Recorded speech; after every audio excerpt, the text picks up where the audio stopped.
Halo selamat sore pemirsa, PDIP mulai melakukan penjajakan komunikasi dengan Partai Demokrat untuk melakukan pertemuan antara Puan Maharani dengan Agus Harimurti Yudhoyono. Selama ini PDIP dan Demokrat saling berseberangan dalam hal politik. Saya Ken Ana, selama 30 menit ke depan akan menemani Anda dalam kabar pemilu hari ini.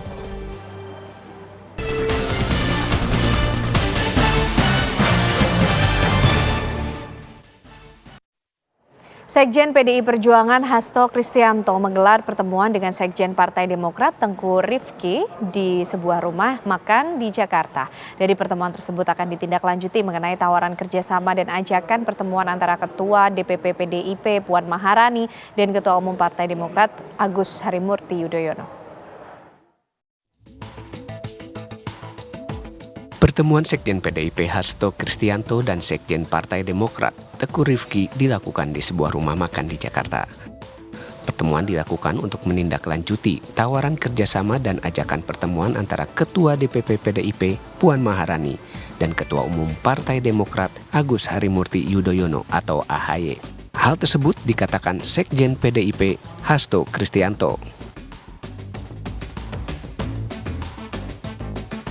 Mas Tengku Rifki menanggapi secara positif dan saya juga ajak Pak Utut Adianto, beliau adalah ketua fraksi kami yang dikenal piawai dan luas di dalam membangun dialog-dialog dengan fraksi di DPR RI. Sehingga dari pertemuan itu kita membangun kesepahaman untuk meningkatkan intensitas komunikasi di antara kedua partai dan nanti akan ditindaklanjuti dengan pertemuan antara Mbak Puan dan Mas AHY. Sementara itu, menurut juru bicara Partai Demokrat Herzaki Putra, pertemuan antara Puan Maharani dan AHY dapat diwujudkan secepatnya. Namun belum ada tanggal pasti kapan pertemuan itu, karena belum ada kecocokan jadwal dari kedua belah pihak. Ini Sekjen kami, Bang Tengku Rifki, bertemu dengan Mas Hasto, Sekjen PDIP yang didampingi juga oleh Mas Utut, Ketua Fraksi PDIP di DPR RI. Ya, mereka ngobrol santai, makan ayam bareng. Yang dibahas itu tentu saja menindaklanjuti tawaran dari Mbak Puan, Mas Hasto, mengenai kemungkinan dialog atau diskusi antara Mbak Puan dan Mas AHY. Ya, bicara mengenai permasalahan bangsa terkini dan rencana strategis ke depannya. Untuk jadi pertemuan sendiri antara Mbak Puan dan Mas AHY masih diatur, menyesuaikan jadwal keduanya, mana waktu yang pas, kita tunggu saja. Dari pertemuan itu diharapkan terbangun kesepahaman untuk meningkatkan intensitas komunikasi antara kedua partai, meskipun posisi politiknya saling berbeda di parlemen. Dari Jakarta, tim TV One mengabarkan. Rencana pertemuan Ketua DPP PDIP Puan Maharani dan Ketua Umum Partai Demokrat Agus Harimurti Yudhoyono menjadi hal tak biasa karena selama ini kedua partai yang dinaunginya berbeda posisi politiknya. Lalu seperti apa tanggapan Ketua Majelis Tinggi Partai Demokrat Susilo Bambang Yudhoyono dan Partai Nasdem yang selama ini menjadi koalisi Partai Demokrat mengenai rencana pertemuan tersebut?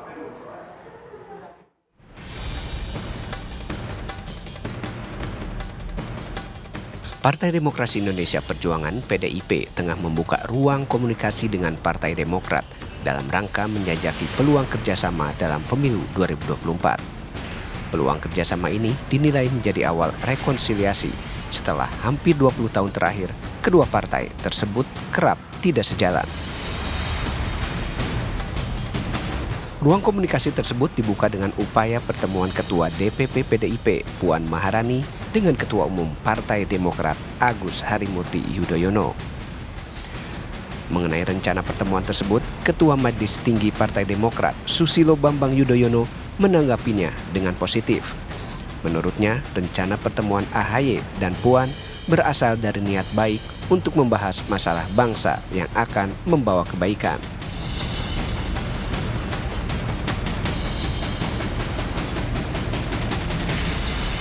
AHY selaku pemimpin Partai Demokrat merespon ajakan dari Mbak Puan PDIP untuk melakukan pertemuan dan berbincang-bincang. Partai Demokrat selalu berpendapat pertemuan yang berangkat dari niat baik, tujuan yang baik, membahas masalah-masalah bangsa tentu ada gunanya. Jadi itu yang dapat saya.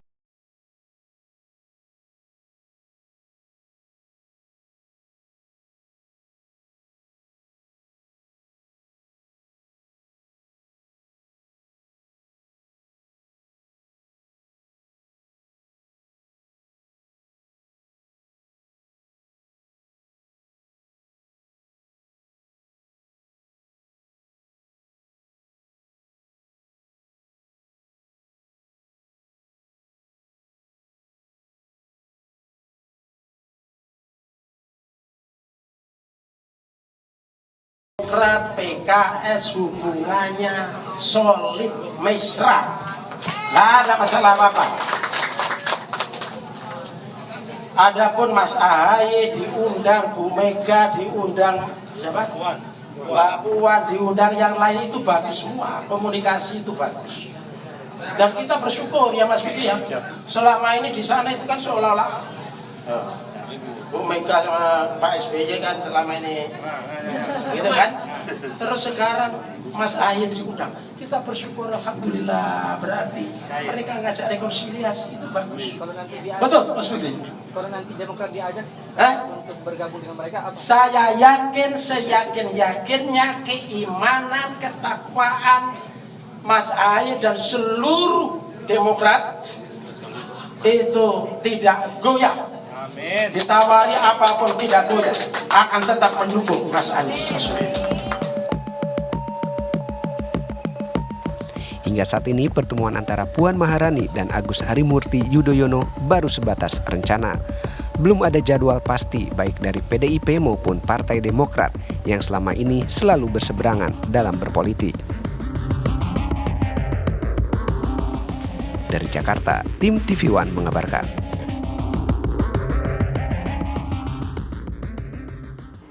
Koalisi Masyarakat Sipil Kawal Pemilu Bersih mengajukan uji materi peraturan KPU ke Mahkamah Agung. Peraturan KPU yang diuji materikan adalah mengenai aturan KPU yang memungkinkan mantan terpidana korupsi dapat mendaftar menjadi calon legislatif. Peraturan KPU yang diajukan uji materinya adalah nomor 10 dan 11 tahun 2023. Peraturan tersebut memungkinkan mantan terpidana korupsi dapat lebih cepat mendaftar sebagai anggota legislatif atau tanpa harus melewati masa jeda waktu 5 tahun. Bagi koalisi ini, tindakan KPU tersebut melanggar putusan Mahkamah Konstitusi.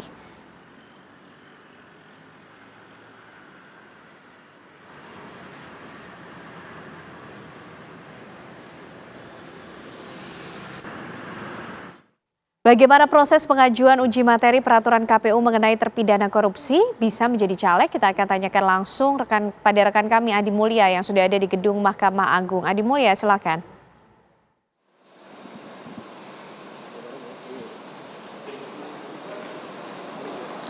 Ya baik Ken dan juga pemirsa, hari ini memang dari masyarakat Kawal Pemilu Bersih dan juga ada Perludem serta Indonesian Corruption Watch ditemani dengan ex-komisioner KPK Abraham Samad dan juga Saud Sitomorang mendatangi gedung Mahkamah Agung untuk melakukan uji material mengenai pasal 10-11 dari peraturan KPU tahun 2023, di mana di peraturan tersebut mempercepat para terpidana khususnya terpidana koruptor untuk melenggang kembali di konsentrasi politik tanah air. Untuk mengetahui sebetulnya apa yang diperjuangkan dan kepastian hukum seperti apa yang didambakan oleh para penguji, khususnya para pengaju, maksud kami telah bersama dengan narasumber peneliti dari Indonesian Corruption Watch yang akan kami tanya langsung sebetulnya apa yang dicita-citakan sebetulnya dari pengajuan ini. Dengan Bang Kurnia Ramadan. Ya, pada hari ini Indonesia Corruption Watch Perludem bersama dengan dua ex-komisioner KPK, ada Pak Saud Sitomorang dan Pak Abraham Samad, mengajukan uji materi terhadap peraturan KPU nomor 10 dan nomor 11 tahun 2023 ke Mahkamah Agung. Adapun fokus kami adalah terkait dengan KPU yang memperbolehkan mantan terpidana, khususnya terpidana korupsi, untuk lebih cepat maju sebagai anggota legislatif. Dan kami anggap aturan itu bertentangan jelas dan terang benderang dengan putusan Mahkamah Konstitusi, di mana Mahkamah Konstitusi mewajibkan para mantan terpidana itu melewati terlebih dahulu masa jeda waktu 5 tahun sebelum mereka mendaftar sebagai anggota legislatif. Namun KPU justru memperbolehkan mereka dengan menambahkan syarat pidana tambahan pencabutan hak politik. Sederhananya, jika seorang terpidana itu dikenakan pidana tambahan pencabutan hak politik 1 tahun, maka tahun kedua pasca mereka bebas, mereka langsung bisa mendaftar sebagai anggota legislatif. Sedangkan mandat dari putusan MK, mereka harus melewati masa jeda waktu 5 tahun terlebih dahulu. Oleh karenanya, kami hadir hari ini ke Mahkamah Agung untuk meminta agar Mahkamah Agung membatalkan pasal-pasal yang memperbolehkan mantan terpidana maju lebih cepat menjadi calon anggota legislatif. Itu. Untuk kepastian hukum yang dicita-citakan sendiri dari para pengaju ini seperti apa sih Mas ke depannya, dan harapannya ditunggu sampai kapan nih dari MA sendiri? Ya, berdasarkan Undang-Undang Pemilu, Mahkamah Agung wajib memutus 30 hari setelah permohonan didaftarkan ke Mahkamah Agung. Oleh karena itu kami berharap tidak dalam rentang waktu 30 hari, kalau bisa lebih cepat dari 30 hari, agar kepastian hukum bagi masyarakat sebagai pemilih tidak lagi diperhadapkan dengan daftar calon-calon yang belum melewati masa jeda waktu 5 tahun, terlebih mereka adalah mantan terpidana korupsi. Untuk kekhawatiran sendiri Mas dari para pengaju ini, kekhawatiran seperti apa sih hingga akhirnya berani untuk mengajukan uji material? Selama ini ketika kami menyampaikan permasalahan di dalam 2 PKPU itu, KPU tetap bergeming, tidak mau mengubah substansi pasal itu. Sedangkan bukan hanya ICW, Perludem atau ex-komisioner KPK, tapi Komisi Pemberantasan Korupsi dan Badan Pengawas Pemilu sudah melontarkan pendapatnya berkaitan dengan permasalahan 2 PKPU ini. Tentu kami berharap kepada Mahkamah Agung, karena tidak mungkin lagi berharap kepada KPU, mereka sudah bersikukuh mempertahankan pasal problematik ini sebagai pengadil, sebagai pihak yang menerima uji materi, harusnya bisa lebih peka dengan situasi pemilu yang kita harapkan berintegritas dan permasalahan problematik korupsi di Indonesia. Terima kasih atas waktunya Mas Kurnia Ramadana, selamat beraktivitas kembali. Nah Ken dan juga pemirsa, itu tadi wawancara kami bersama dengan peneliti Indonesian Corruption Watch mengenai agenda hari ini uji material kepada Mahkamah Agung tentang pasal 10 dan 11 dari peraturan KPU nomor 2023 yang dianggap mencederai dari terpidana korupsi ini, dianggap akan mempercepat dia dalam berkonsentrasi dalam dunia politik tanah air. Demikian Ken, kembali ke studio. Baik, terima kasih Adi Mulya mengabarkan dari Gedung Mahkamah Agung Jakarta. Bakal calon Presiden Anies Baswedan berjanji akan memprioritaskan faktor keadilan dalam setiap kebijakan pemerintah demi mensejahterakan rakyat Indonesia. Anies membahas visi misinya ini saat menghadiri halal bihalal kader PKS Bogor, Jawa Barat.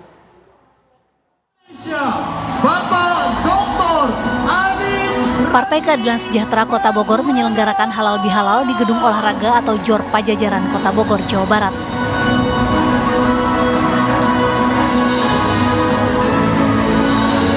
Hadir dan menjadi pembicara di sini bakal calon presiden dari Koalisi Perubahan Anies Baswedan.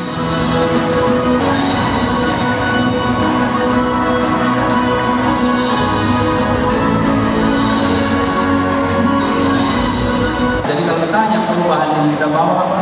Perubahannya bukan menghentikan, bukan soal meneruskan.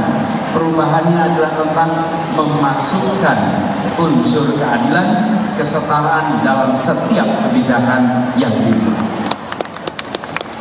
Jadi kita berharap dengan cara seperti itu, maka ada keberlanjutan, tapi juga ada perubahan.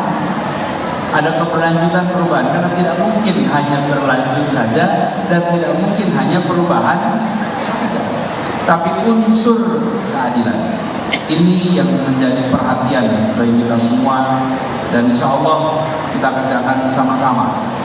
Harapan yang ada di masyarakat yang begitu besar, mari kita tampung para kader semuanya siap untuk menjangkau seluruh masyarakat. Dari Bogor, Jawa Barat, Usep Saripudin, TV One mengabarkan. Ganjar Pranowo, bakal calon presiden 2024, menyempatkan silaturahmi ke pondok pesantren di Medan, Sumatera Utara. Ganjar diajak menari tortor dan menanam pohon kurma di kawasan pondok pesantren.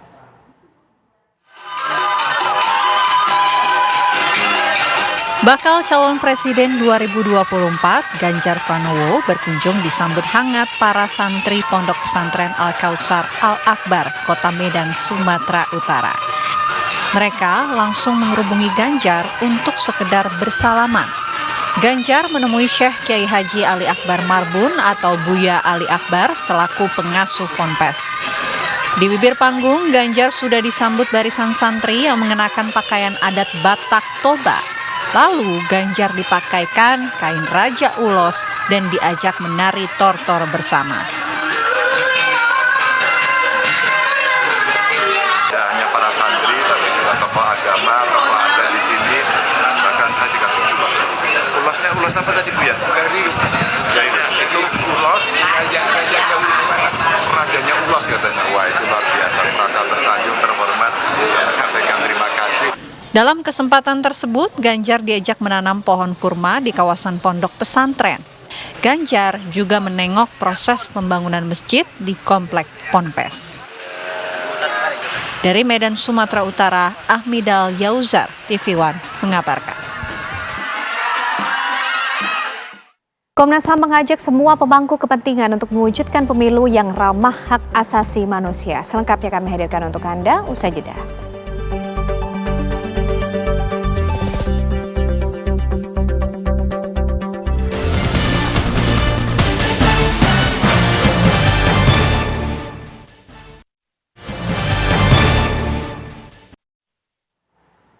Komnas HAM mengajak semua pemangku kepentingan untuk mewujudkan pemilu yang ramah hak asasi manusia. KPU dan Bawaslu berkomitmen untuk menjadikan pemilu 2024 yang menghormati prinsip HAM.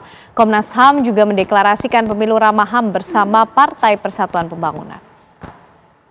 Republik Indonesia, Bapak Hasyim Asyari. Menjelang pemilu 2024, Komnas HAM menginisiasi pemilu ramah hak asasi manusia untuk menjamin pemenuhan hak para pemilih, termasuk kelompok rentan. Deklarasi dilakukan sekaligus memperingati 30 tahun Komnas HAM. Pihak lainnya seperti penyelenggara pemilu KPU, Bawaslu, Parpol, dan elemen lainnya turut berkomitmen mewujudkan pemilu dan pilkada serentak 2024 yang menghormati prinsip-prinsip HAM serta menghapus praktik diskriminasi terhadap kelompok marginal rentan. Kami mencoba ukuran-ukuran yang sifatnya umum, dalam arti layanan umum kita siapkan supaya kemudian warga negara kita penyandang disabilitas dapat tetap menggunakan hak pilihnya. Sudah disampaikan oleh Ibu Ketua Komnas HAM mengenai bagaimana pemilu kita sekarang lebih ramah, pemilu ramah HAM, dan juga pemilu sekarang ekspresi boleh dilakukan, namun dengan tetap batasan-batasan dalam peraturan perundang-undangan. Deklarasi pemilu ramah HAM juga diikuti Partai Persatuan Pembangunan. Lewat deklarasi ini, P3 ingin menunjukkan bahwa demokrasi Indonesia semakin tumbuh, berkembang, dan merakyat. Saya mengapresiasi bahwa Komnas HAM itu telah berpartisipasi aktif, termasuk mendeklarasikan pemilu ramah HAM. Sebelumnya P3 juga telah sepakat akan menjalankan pesta demokrasi dengan riang gembira, santun dan beretika untuk memenangkan calon-calon yang memang menjadi pilihan rakyat demi bangsa dan negara. Tim TV One mengabarkan. Informasi tadi pemirsa menutup kebersamaan kita dalam kabar pemilu hari ini. Sesaat lagi Lagam Perkara akan hadir untuk Anda bersama dengan Aditya Nugroho. Saya Ken Ana dan teman-teman yang bertugas pamit. Terima kasih, selamat sore, sampai jumpa.